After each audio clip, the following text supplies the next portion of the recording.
Thank you for tuning in to any of our videos. We also want to just ask your forgiveness if anything in this comes off offensive or abrasive.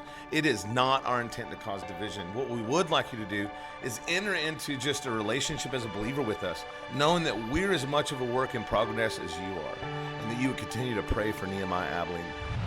I thought it would be important to expose the will of God in our lives based off what happened yesterday. We had a couple things happen yesterday, man. There's men that had to resurrender this place in a real way yesterday.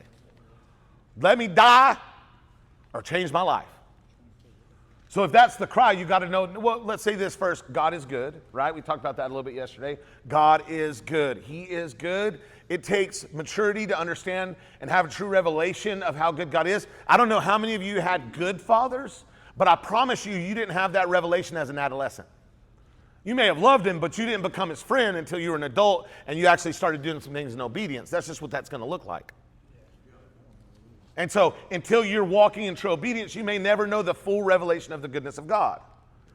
Because that it's a surrender. To be his friend, it means I'm going to do everything you tell me to because I know you're good. I'm not good. There's no good within me, but you're good. And so I'm going to follow your instruction and walk out your goodness regardless of what it feels like in my flesh. Jesus is the best example of that. God, you're good. Father, why have you forsaken me?